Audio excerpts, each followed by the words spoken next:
Hi. This is where my journey begins. My mom calls me Sonia. I'm 2, and I'm always crying. My mom, she's the only person that can calm me down. I love going for a drive and singing songs with my dad. In our car, there's always this song, "You're My Heart, You're My Soul" by Modern Talking. I don't understand the lyrics, yet everyone is smiling, so it's definitely about something sweet and pure. And this is my grandfather. He's the second person I love. Furthermore, he plays with me all the time, and I love staying with him when my mom is busy because I can skip my nap. And although she tells him to make me sleep, for some reason he always ends up sleeping instead of me. And then here's my grandma. She wears this bright red lipstick and she was kissing me. That's why I always hide from her. I don't want to have red stains all over my face. June 14, 2010. I'm 5. My grandma has taken a day off and made this pink dress for me. I've always dreamed of having a pink one.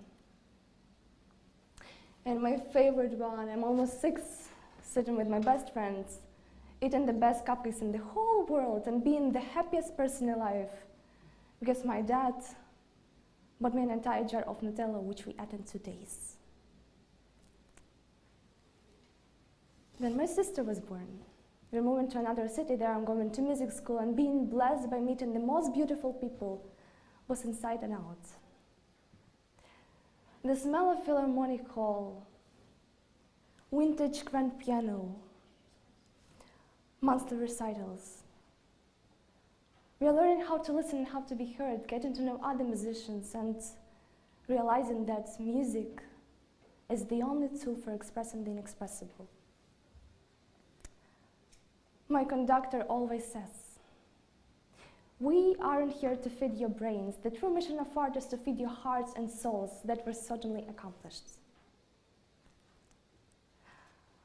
I've never seen such a level of solemnity before. I've never harnessed the power of sound before. And I've never met so many people who are this deeply in love with art and what they are doing. This is my sweetest musical memory. My first performance. I'm standing on the right, singing with other first graders. Behind us, there are graduates. And following the tradition, we are holding bouquets that we will give to them. We are so young, so pure.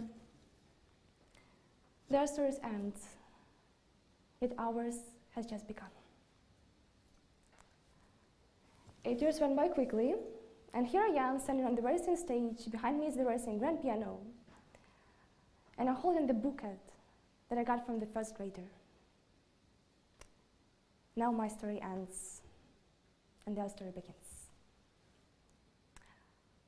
And the last one, I moved out again, everything has been left behind. I'm sitting on the floor of the public restroom and writing in my diary. Childhood days. Our hearts were overflowing with love and compassion, which we spread everywhere. Then we're growing up. Life isn't as simple as it was before. People you loved and admired the most turn out to be the people that you can trust the least. Every day I wake up, I look at my mom and I see more gray in her hair. I see more wrinkles on her beautiful face. You see those who spoiled you as a child. You see your parents getting older, and you realize that at some point it will be your turn. And you wonder, what's the point in doing anything? Do you ever wish you could wake up in your childhood bed just for one day to remember all the way it felt like? To remember all the little things you've forgotten, all the small and beautiful details. To remember the way your room was set up, the sheets you had on your bed, and the way they felt. To smile sincerely, to see your parents happily together, to run to your grandfather when he gets off work, and to be the happiest person alive because your dad bought you an entire jar of Nutella. To remember the way your parents looked when you were young. And that's how I met Albert Camus. I read in The Stranger, having a hope that Camus will give me an answer to the question, why am I here? Yet he said, you're the only one who knows the answer. And I feel like there is no direction I can go, and there is no solution, and this feeling like the best has been left behind and life has no purpose sends me to an existential crisis, being like, what is even the meaning of life if I've lost myself? And not only was I looking for the meaning of life, but I was also looking for something sharp to cut myself with, because somehow the only way I could prove to myself that I'm real and I'm worthy. And once I'd done it, I was coming back to this again and again. And I was convinced I was on the right path, given that the pain made me happy. Yet for a very short while. I remember holding my childhood photos, and I've understood that I wasn't at the point where my younger self would be proud of me. I miss the energy I embodied. Vulnerable, confident, uplifting, eager, and happy. I truly loved this girl, who she had been, and the beautiful journey she had had. Now the question, how do lobsters grow? I looked at an article that said, how do lobsters grow? A lobster, it's a small, soft animal that lives in the rigid shell, and that shell doesn't expand. At some point, the lobster is growing and growing, and the shell is too small, it's too tight. And you know what it does? The lobster has no choice but to grow through a shell to break it. This vulnerable little being grows through a shell to break it. And then this little thing has to go on a journey and find a new shell that would fit it so they can outgrow it again and again. And what if it's the same as humans? Each time it's the discomfort that encourages the lobster to grow. Each time it's the pain that encourages us to grow. Without this discomfort, the lobster would stay small, and without this pain, we wouldn't grow. And yeah, looking at the old shells, it's a beautiful feeling, and I know it. It's the feeling of endless nostalgia, given that they were full of memories. And those memories, they will stay forever. We just forget the pathways to them. And you know, it's strange how we hold on to the pieces of past while waiting for our future, forgetting that the present moment is tomorrow's nostalgia. So, I simply needed to change the shell, to find a new one, and to let go. And letting go is painful. When I have to look back and think, why do I hate myself so much? It's so painful to forget your past self, to understand that it will never be the way it was. It's so painful to lose people. It is painful to let go. Yet it's so rewarding, because at some point you simply grow out of whatever your current reality is right now. You grow out of it. And then you're vulnerable, and then you're sensitive, but then you find this new reality where you can grow into, where you blossom, until it goes again and again.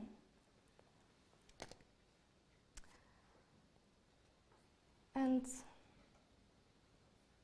what if that's exactly what makes life even more beautiful?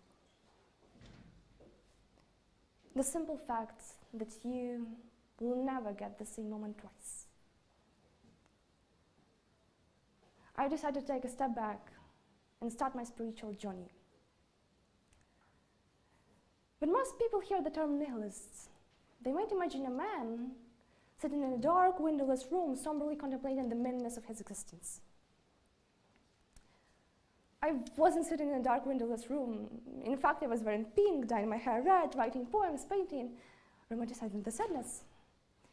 Yet rejecting the knowledge, moral principles, and the idea of being. I was looking up to all these sunny nihilists that said, since discovering I'm worthless, my life has felt precious, convinced that through nihilism I would find my purpose too.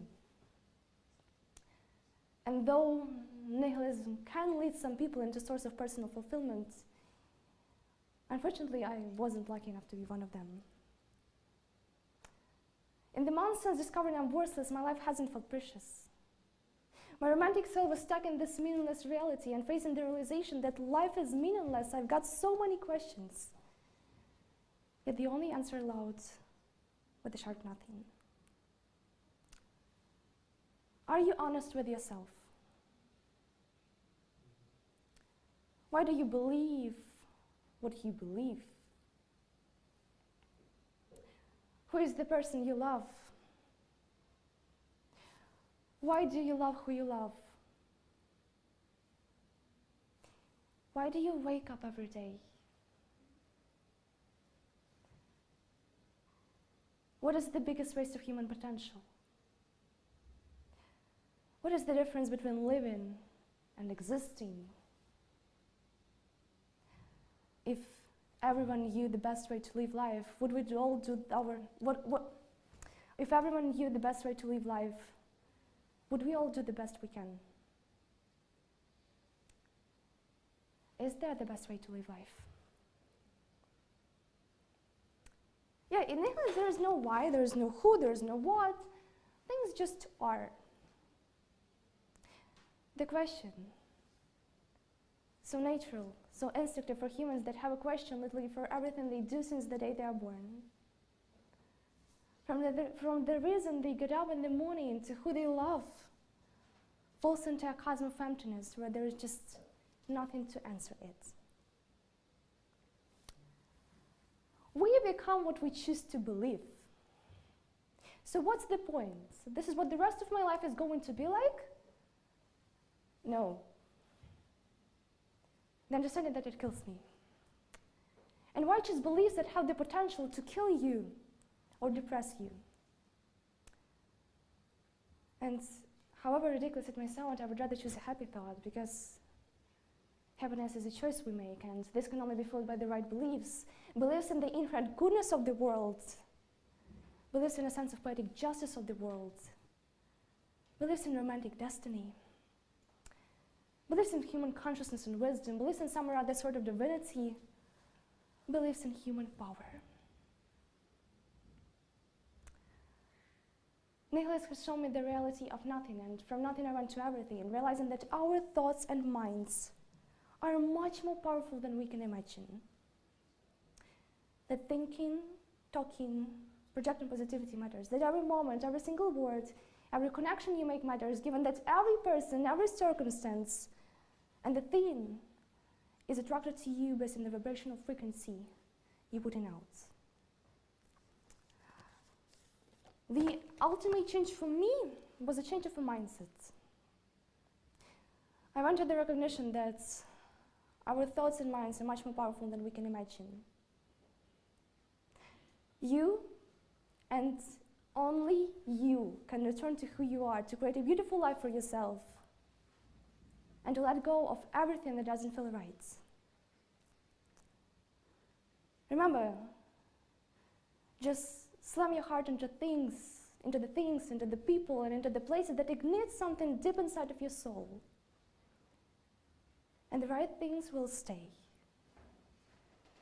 You will never lose what is meant for you. Be grateful. Be patient. Drop the guilt, drop the compression, drop the time, and drop the rush. Start telling yourself, I am worthy. I am powerful.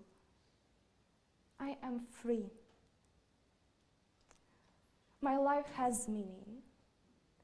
What I do has meaning. My actions are meaningful and inspiring. And do this. Take a deep breath and close your eyes. Give your body permission to relax and be comfortable. Allow your body to feel, really feel the contact that it makes with the chair and with the floor.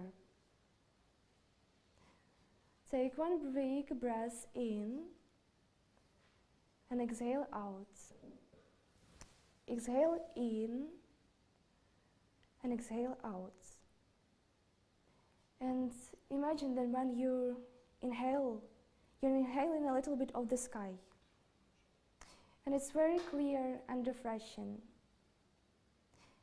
Every time you inhale, let the sky fill your body with light and openness, clarity and beauty.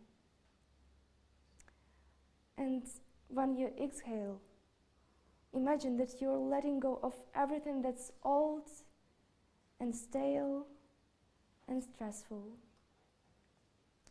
Inhale in and inhale out. And now imagine yourself walking. And through the power of your imagination, bring yourself very quickly anywhere you want. So find yourself walking, and walking. Somewhere safe and beautiful, and peaceful, and quiet. In the woods, or by the ocean, near a river or your grandma's house. Walking slowly or quickly, whatever suits you right now. Walking at whatever place feels the most comfortable to you. Notice the air around you, how it feels in your skin. Become aware of any sounds close to you or in the distance. Birds, animals, people, or just the whisper of the leaves on the trees. You're walking a little bit more slowly now, and you see the house. The front door is open, and there is a child. Start walking towards. This is you. And when you're standing in front of this child, reach out to them and hold their hands. Look into their eyes and say, I remember you. I know you. If it feels right to you, allow your child to bring you into their favorite room in this little house. And as you enter this room with your chair, notice that there's a big, comfortable rocking chair there. So go to the rocking chair and sit in it. And if it feels right to you, invite this precious child into your lap. Hold and rock them for a while. Hold and rock them. What does it feel? Continue rocking your little one in this beautiful room, in this comfortable and safe little house you found for your soul. Rocking slowly. Rocking slowly. And just for one moment, see if you can switch places with the child. Just for one moment, imagine that you are the little one who is being held and rocked in the arms of a loving adult being, and slowly being rocked by this grown-up. If you can, allow their big unconditional love to wash over you. You might imagine that you are being held by your own mother, or grandmother, or by an imaginary person who only sees the good in you, who only wants the best for you, whose only response to you is love. Now, you are the child. Allow yourself to be a little child again. Allow yourself to be held and cherished. And listen as this beautiful being asks you what you need or what you want right now. What do you need? What do you want? How do you respond? What are you saying to this one who loves you just as you are, who rocks you tenderly in this beautiful, safe place, allowing yourself to be rocked gently gently rocking, rocking and rocking. And now switch places again with the loving adult. You are the loving adult who is rocking this beautiful child. And tell them how much you love them. And you will always love them. And now tell them that it's time for you to go. Walking back the way you came, finding the way back home to the street that you live on. But remember that you are not walking alone. This little child is with you, and this child is in your care and will always be. Now, take a few moments to focus on your breath. Inhale in and inhale out. And come back to the room where you are right now. Open your eyes. So, Camille was right. You are the only one who knows the answer. Everything is in your power, and you give the meaning to life. It's all about remembering who we are, where we came from, and who we can become. It's all about remembering everything that we forgot, waking up to the illusion of reality, and understanding that you are a powerful, divine being. Hey Sonia 2021. I'm back to her. In fact, I've always been with her, yet now she's moving forward with an open eyes and heart, searching for wonder. And whatever she gets to perceive right now, at the forefront of it all is always gratitude. What a spectacular, unique, poetic, deep, hard to understand, but overall magical and hypnotizing life it is to be alive and get to feel the spectrum of emotions. Thank you.